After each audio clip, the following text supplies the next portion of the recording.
So I was just talking to one of my partners that I've been doing business with for 20 years, a good friend of mine in the car business. And I was going over what kind of videos I want to put out and share with you guys. And he suggested, he goes, Curtis, you need to tell people about your background. They need to know where you actually came from so they understand where you're at today. He goes, everybody around here in my area, I'm very well known. He says, everybody knows you're a bad motherfucker, but not everybody knows all the trials and everything that it took for you to get here. You need to tell them more about your story. It's awkward to talk about yourself and talk about your story. But after listening to what he said, it makes sense. And I said, you know what? Maybe I do. All right. So I want to tell you a little bit more about myself. Okay. At some point, I want to be able to inspire and help millions of people. And there's a lot of people out there that are going through the same stuff that I've been through, maybe worse, I don't know. But there's a lot of people that I can relate to, and they probably do not know that I relate with them, that we are the same person. So to give you some of my background, I grew up homeless. My parents were addicted to drugs, crank, meth, and that's the lifestyle I grew up around. And if any of you have ever been around that lifestyle, you know it's a shitty way to live. Okay, it's not a place where you want to raise kids. And we were homeless my entire childhood. We were constantly moving, different schools all the time when we went to school.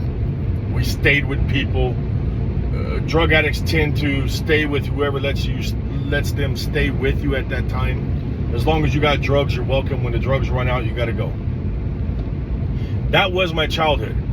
At the age of 13, my dad ended up catching a crime that cost him 10 years.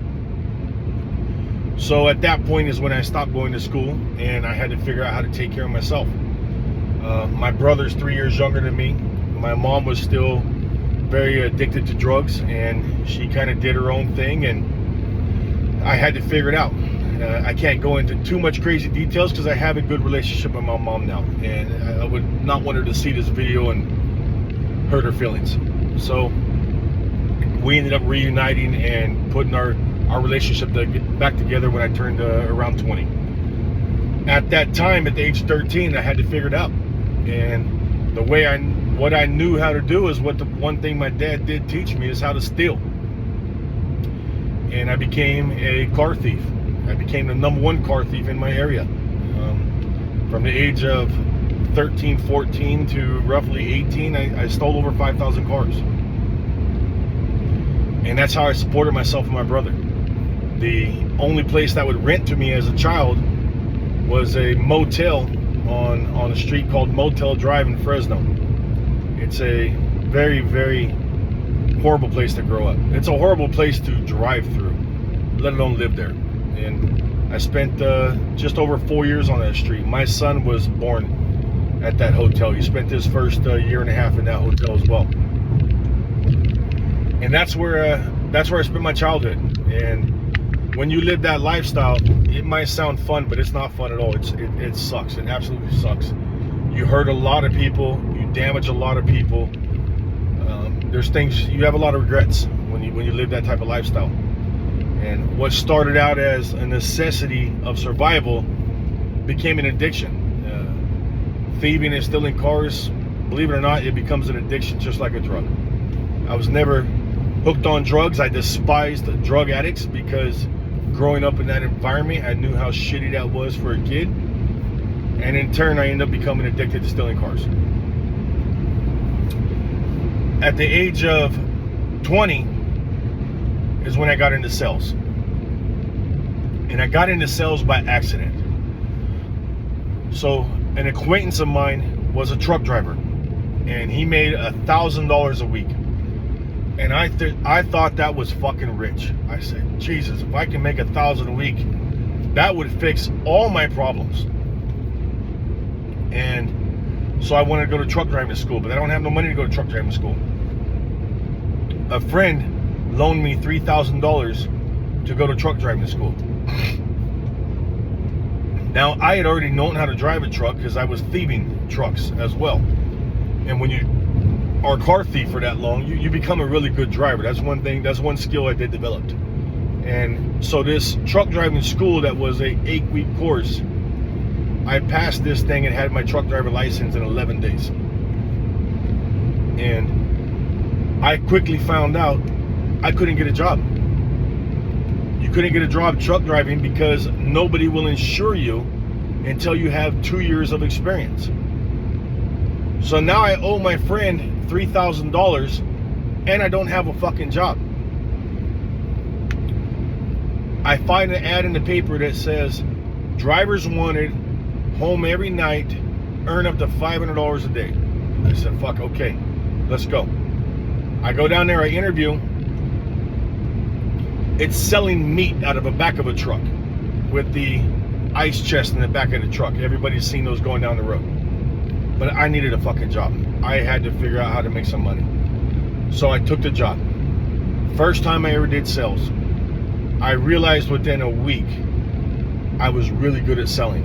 And I didn't understand why, but somehow I just had a natural knack. It's like I understood people.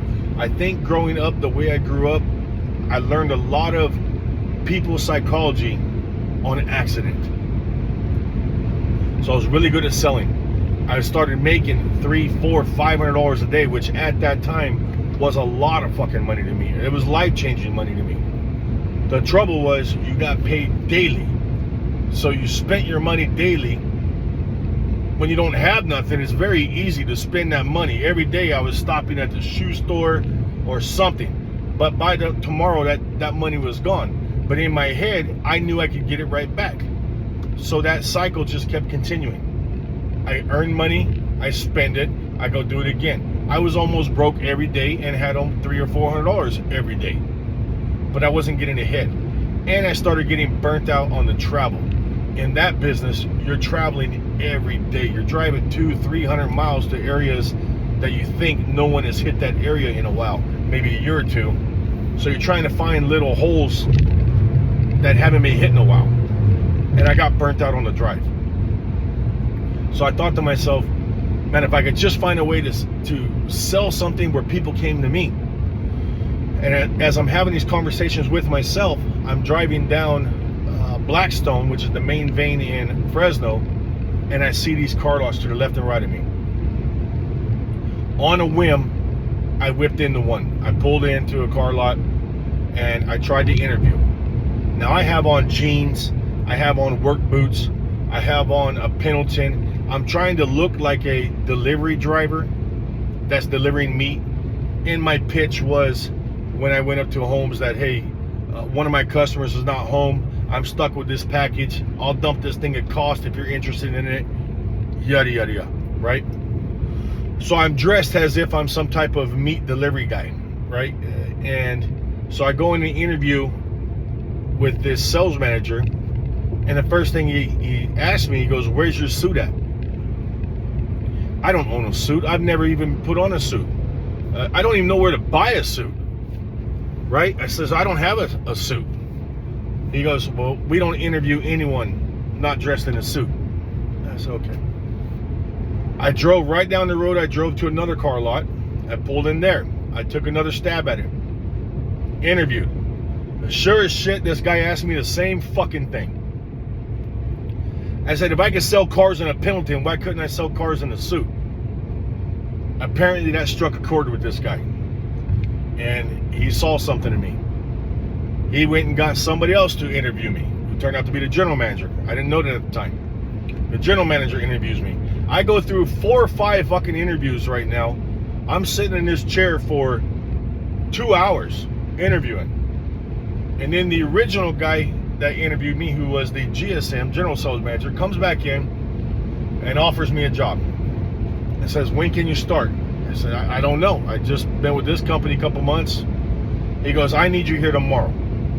Okay, let's go. I go there tomorrow. Okay. Thank God I was trained by somebody who cared about salespeople and cared about people being successful, because you can't get that time back. But I was trained by somebody named Robert Tucker, who gave me 10 full days of his attention.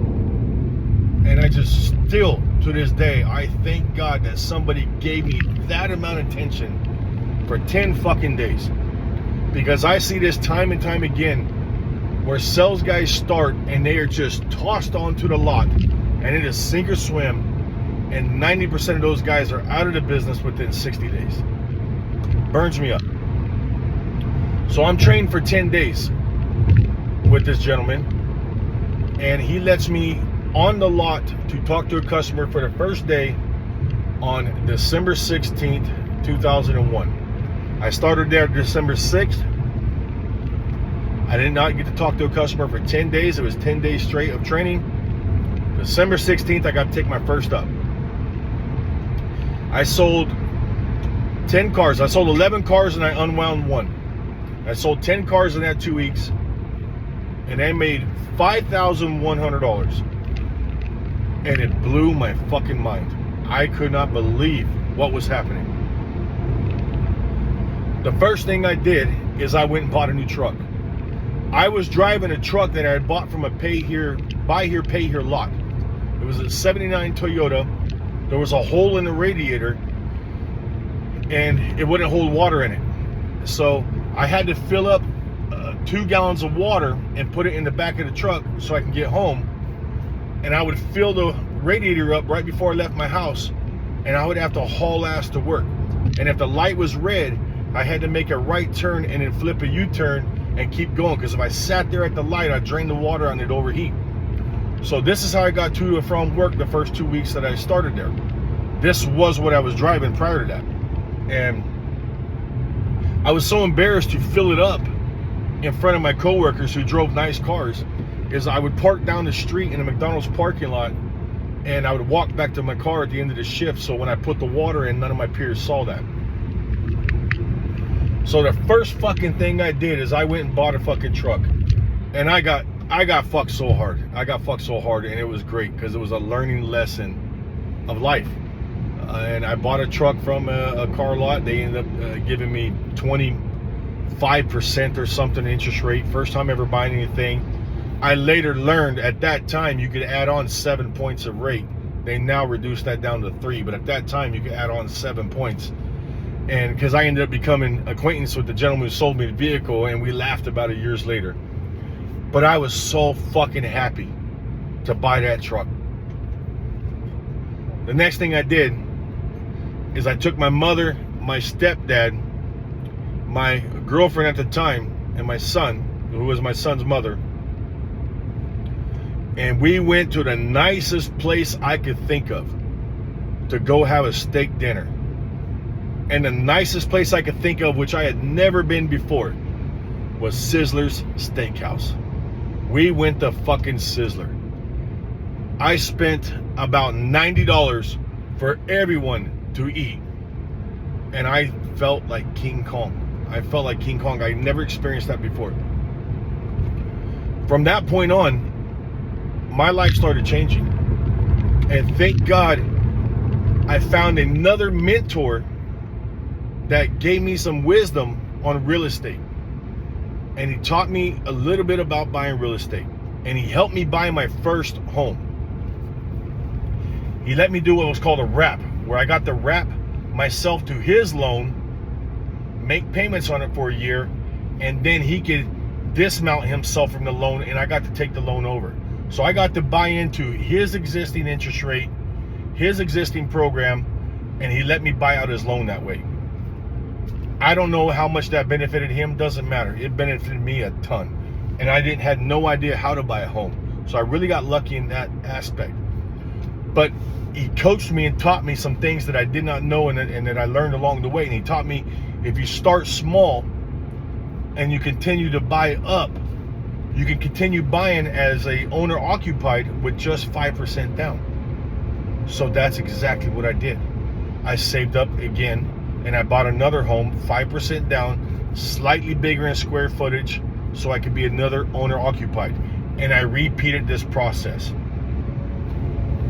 In 5 years, I ended up having 6 homes. I had 6 homes in 5 years. Okay.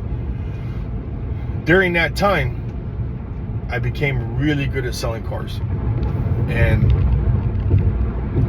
one of the things that separated me from everybody else was I knew what it felt like to be extremely poor. My second check, I went and got an apartment, and I moved out of the motel. I lived in the motel when I started there. My second check, I went and got into an apartment, which again, I had never had a home to that point. So having an apartment felt like undescribable. Okay? So I started developing my skills. I wanted to get, this was my way out. I knew that for somebody uneducated, I never attended high school. I went through 7th grade. I have a 7th grade education still to this day. And this was my way out. I did not require education. You're basically a business partner for $120. I go get my sales license and get my thumbprints for a total of $120, and they say all you got to bring is a pen to work. You don't even got to bring a fucking pen. Somebody will give you a pen. And just for $120, I was able to earn 25% of the profit that somebody else had to buy a building, insurance, merchandise, millions and millions of dollars spent. And I get 25% just to show up with a $120 investment. This was mind-boggling to me. So I wanted to maximize this opportunity to the fullest. So I started training. I started training like a fucking madman. I was buying courses back then in 2002 that were $600. My most expensive one at that time, I spent $1,000. $1,000 in 2002 is like $10,000 today. That was a lot of fucking money. My rent was $500, to give you an example. So I spent 2 times my rent to buy this course. And I continued buying these courses. And sometimes I would only learn 1 or 2 things from a single course, but I kept developing my skill. I became a closer. I became the #1 closer in the entire company. You're talking, at that time we had about 90 stores. It's a large corporation. And each store had 3 to 4 closers. And every month they would put out your top closer, your top 10 list closers, your top 10 list finance, your top 10 list sales managers. They put this out there for everybody to see. I never lost a single month. I was the top fucking closer for almost 5 years straight. Okay? With this real estate that I had invested in, I now thought I was ready to buy a car lot. I'm in my young 20s.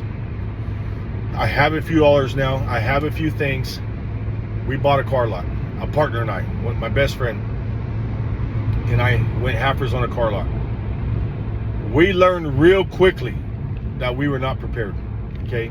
I bought this car lot in early 2007. This was just at the peak of an economy boom like we had never seen before. And a lot of this came through at the time. It didn't require income to buy homes.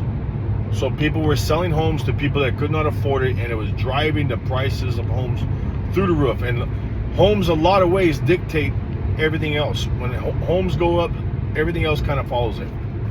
And I bought this car lot right at the peak, because I swear it wasn't 3 or 4 months later that the economy took a dive that I was not prepared for. Nobody was. And in hindsight, there's a lot of things I could have done better to prepare for that. I was not responsible enough to even be put in that situation. Okay?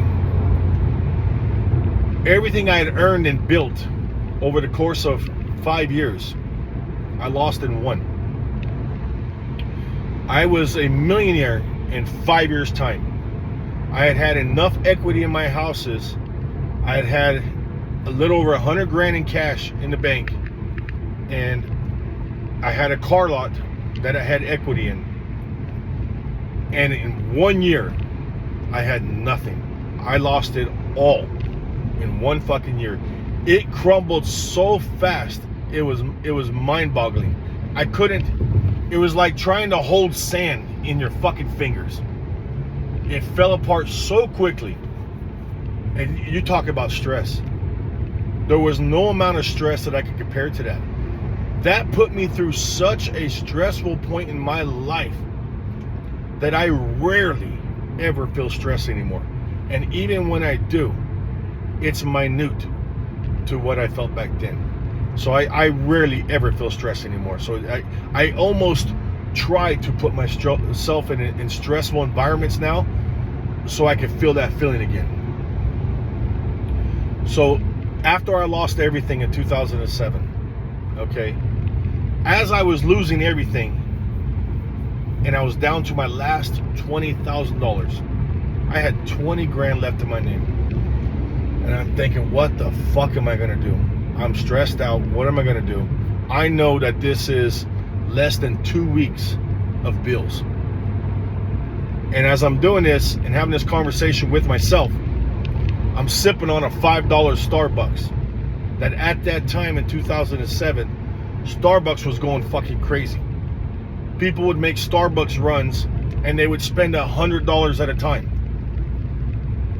And I just thought to myself, if I could bring this to the people, if this was more convenient brought to them and they never had to leave their place of business, I would make a fortune. So on that fucking note right there, I started searching the internet, which at that time, the only site where you could really purchase things was Craigslist. Facebook wasn't even out yet. So I'm searching Craigslist for catering trucks. Well, these catering trucks are expensive. So I dropped down. What could I turn into a catering truck? I found a retired shuttle bus that took people to and from the airport in San Diego. This was a E350 Ford shuttle bus with 200,000 miles on it for $5,000. I called them up. It was available. I drove my ass down to San Diego and I bought a $5,000 shuttle bus. I started converting this into a coffee truck.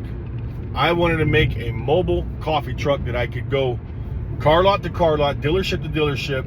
I could go to places of business, and this was just going to sell out the window like crazy. I'm going to be a millionaire in 1 year, in my mind.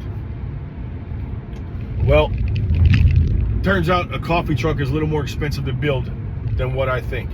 And one thing you got to remember in this entire story, everything you set out to do will be more difficult than what you planned.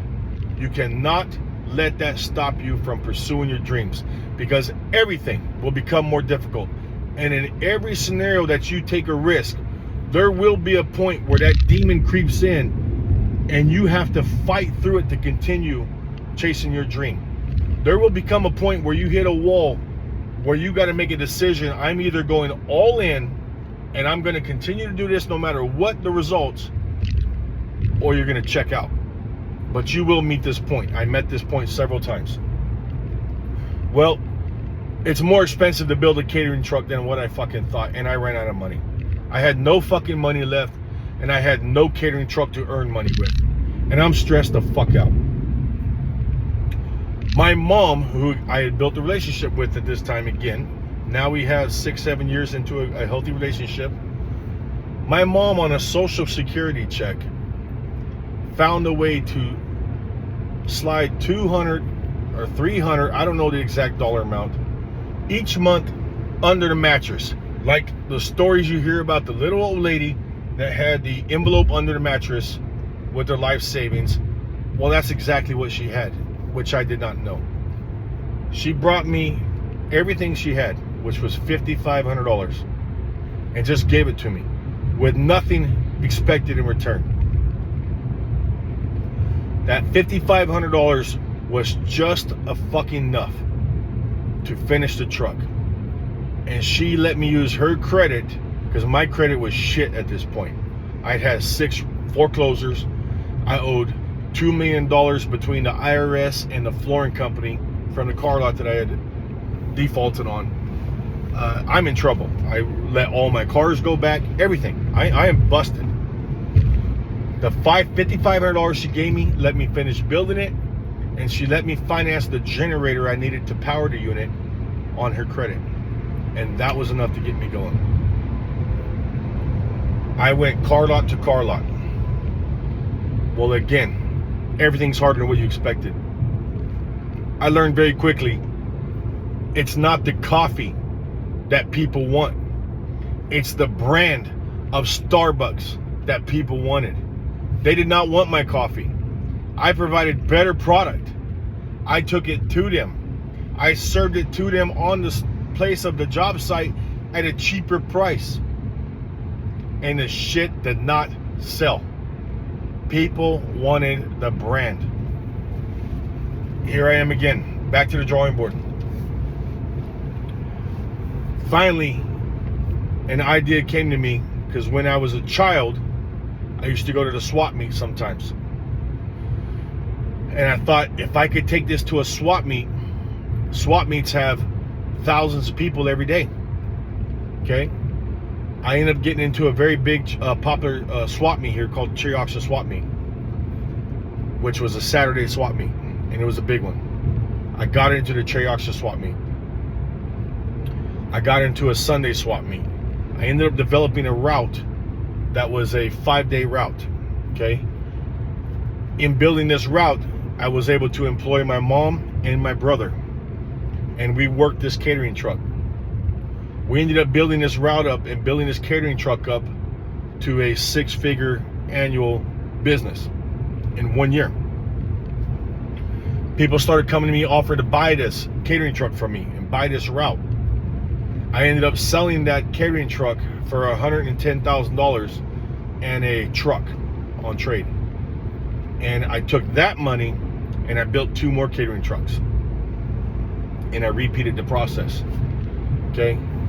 I put those catering trucks in, one with a route with a swap meet that my brother ran, and I put one in a mall that my mom run. Now, the nice thing about this business at the time, it was all cash.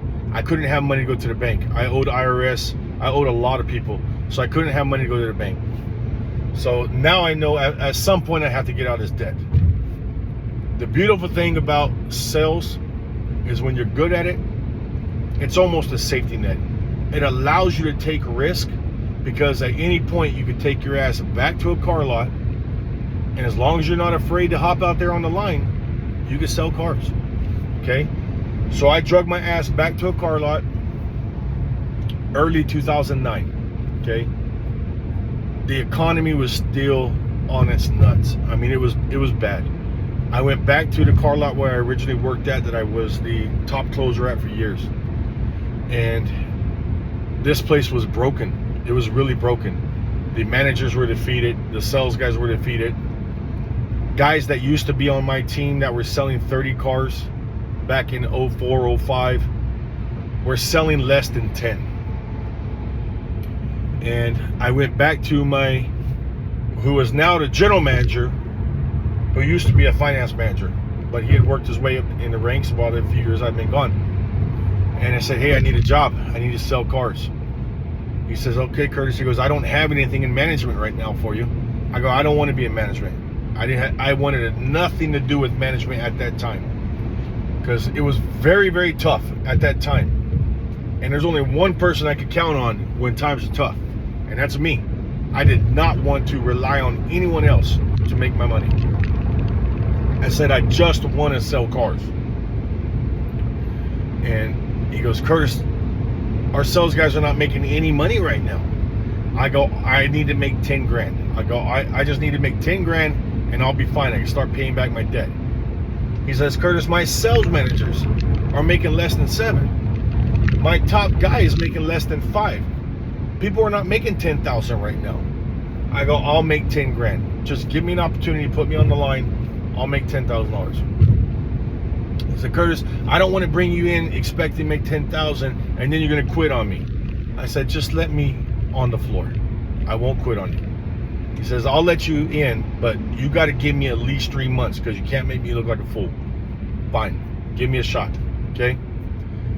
Now, here's what they didn't understand. I had just went through the most stressful time in my life. And now I feel like I did 6 years ago, when I was given the opportunity to be a business partner and just bring my pen to work, and did not require the investment I had to give up to become a car lot owner, Did not require the investment I had to give up to become a catering truck owner. It just required me bringing a pen and talking to people, and you'll make me a 25% partner. They didn't think the way I thought. I went back to the floor, and in my first month, I sold 28 cars and I made $17,000. It blew everybody away. They hadn't seen this in 2.5 years. My second month, I sold 26 cars and I made just under 16 grand. In 4 months' time, I sold exactly 100 cars and made about $50,000 or so. Maybe closer to 60, between 50 and 60 in 4 months. And it was like somebody came in and turned the lights on. This inspired everyone. Everyone knew at that time we could still sell cars. It doesn't matter what's going on around you. Even in tough times, there's always individuals in every industry that are still killing it because they just think different than everyone else. And that was me at that time. And when I went back in there and I brought that vibe, I brought that energy back to the store, well, all ships rise with the tide. That store started selling cars. We started selling cars at a faster pace than everyone around us. And I started working my way out of that debt. It took me 7 years to pay off the debt I owed. And I was finally able to buy my first home again. I bought my home back in 2016. Was the first month I was able to buy my first home back again. I had started investing money with an investor that I trusted. I was giving him everything I could because I wanted to start building back my wealth again. And I wanted to start buying property again. Property at that time was actually cheaper than it was a few years prior. The market had dipped. So I wanted to start buying property as quickly as I could. I paid a company out of San Diego to repair my credit. And I tried to get myself in a position to start buying property. So I started investing money with a stock broker. And I'm giving them everything I can, every payday. Within 2 years' time, I had given him a tad over 100 grand that he had been investing. And that was everything I owned. That was my only outlet right now of investing. And when I went to extract some of that money, I needed $10,000. I wanted to buy myself a Harley Davidson, and I wanted 10 grand out of my investment. And he said, let me get you the 10 grand, Curtis. I have to order it. It'll be here in a week. Okay, that sounds reasonable. I've never invested in stocks. I don't know how stocks work, but that sounds reasonable. A week comes and goes. I say, hey, I need to get that money. Were you able to get that? He goes, I put the order in. I don't know why it's not here. Let me reorder it again. Okay. Still sounds reasonable to me, being naive to how stocks work or any of these things yet. Another week goes by. I go in there, I go, hey, where's my fucking money, man? I want to go buy this bike. He breaks down and starts crying, and he tells me that the money's all gone. I've lost all my money. For the second time in my life now, I am busted. I am broke again. Again, right back to the drawing board. This time, I did not even think about what I had to do. I knew what I had to do. I went right back to the fucking line, and I started selling cars harder than everyone else. I was in management at the time as a sales manager. As a sales manager, I'm limited to what is being brought to me as well. I have some control of that. I trained on a daily basis. I help my guys get better, so forth. But I know if I jump out there and do it myself, I know what my income potential is. And I have to get back what I just lost fast. So I took my ass right back to the line and I started selling cars again. I built my way back up again, okay? I'm gonna fast forward this. Today, I'm a multimillionaire again. I'm doing better than I ever had before. It's taken 25 years to get to this point. I started out as broke as you could possibly get. I was homeless my entire childhood. Okay? In the journey of becoming successful, I've lost everything twice. And it is very mentally defeated.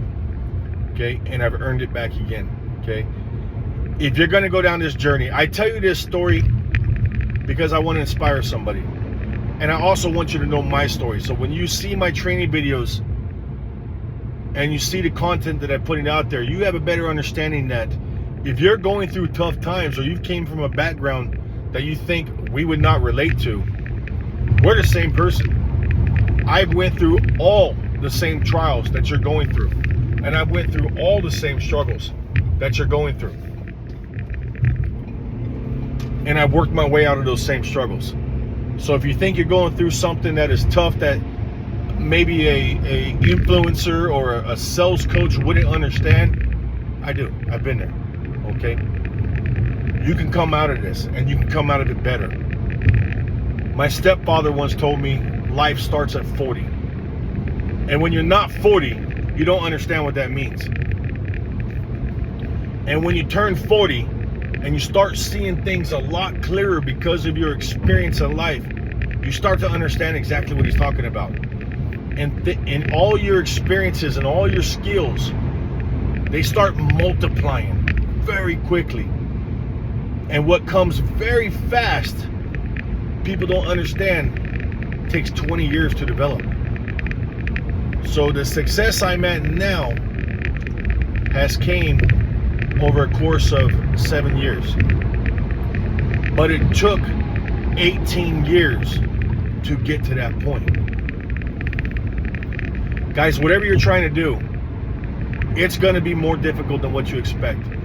And it's going to be harder than what you think. And you're going to hit points in your journey where you want to quit. Where you start to question yourself, is this worth it? It is absolutely worth it. Living and dying is my biggest fear. I want to go down remembered, and I want to inspire, and I want to change lives. And if you have the same dream, you got to go through the journey. There's going to be good times, there's going to be bad times, but in the end, it's going to be worth it. Push yourself. You can do it. Keep going. Watch my content. If you ever want to pick my brain, you're always welcome to DM me. I'll be more than happy to give you my experience, give you my knowledge, and help you in any way I can. But just remember, it's going to be harder than what you think.